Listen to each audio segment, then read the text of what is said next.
There is a moment unique to whiskey that no other drink produces. You take the first sip of something aged 20 years and you taste not just a flavor, you taste time itself. Decades of slow, invisible transformation locked inside oak, released in a single second on the palate.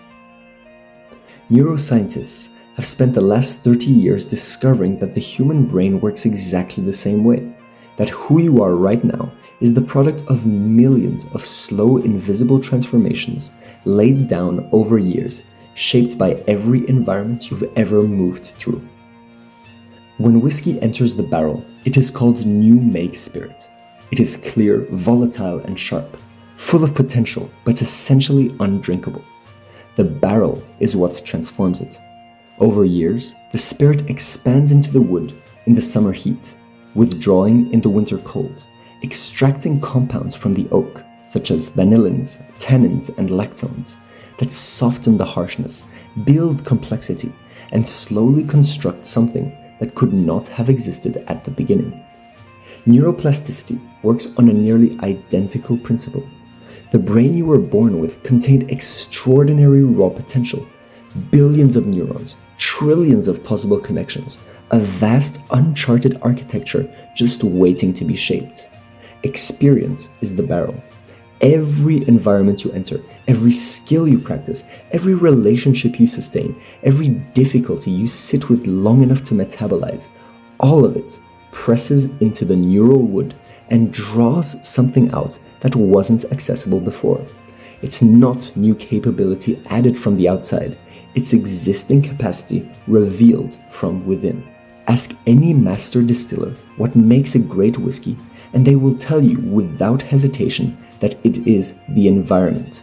The water source, the local grain, the type of oak, the climate of the warehouse, how cold the winters get, how hot the summers run. The same distillate, aged in Kentucky and aged in the Scottish Highlands, will become two entirely different whiskies. Not because the spirits changed, but because the environment it aged in was different. Neuroscience has arrived at the same conclusion about human development. The neural pathways that strengthen are the ones the environment demands. The capacities that deepen are the ones the circumstances require. Move to a new country and your brain builds new linguistic architecture. Learn an instrument and your motor cortex physically reorganizes. You are, in the most literal neurological sense, where you have been. The environments that pressed against you left their compounds in the wood, and the whiskey you became reflects every warehouse you've ever aged in.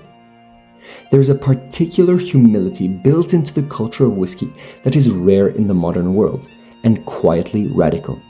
The master distiller who fills a barrel today will probably retire before it is opened. The whiskey being poured into oak this morning in Speyside or Campbelltown, or the hills of Yamazaki, will not be ready for 20, 30, sometimes even 50 years. The person doing the filling is making a decision whose outcome they will never personally taste. This is an act of faith in time itself, a declaration that some transformations cannot be rushed, that the complexity being sought is not achievable by any shortcut, that patience is not merely a virtue in whiskey making, but a technical requirement. You cannot accelerate the extraction of vanillin from oak. You cannot hurry the esterification that rounds a spirit's edge. The chemistry requires the years, and the years require the faith that the chemistry is happening even when you cannot see it. Neuroplasticity asks exactly the same faith. The brain does not announce its rewiring. You do not feel a new neural pathway being laid down. The compound interest of daily practice, of reading, of discipline, of sitting with discomfort long enough for it to teach you something, does not produce visible daily returns. It produces a person years later who is unrecognizably different from the one who started. And there is no way to know that it's happening while it is happening. There is only the barrel and the dark warehouse and the faith that time is doing what time does. A great whiskey is not made, it is allowed. The distiller provides the conditions, the quality of the spirit, the character of the oak, the patience of the warehouse. But the transformation itself cannot be forced or faked or accelerated.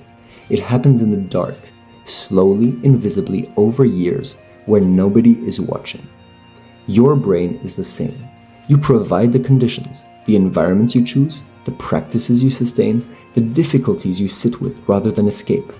But the rewiring happens below the threshold of conscious observation, in the quiet chemistry of sleep and repetition and accumulated experience, over a time scale that resists the modern hunger for immediate return. The oldest whiskeys in the world spent decades in darkness, becoming what they are. So did you. That was it. I hope you enjoyed this video, and if you did, come back next Friday for the next one. See you!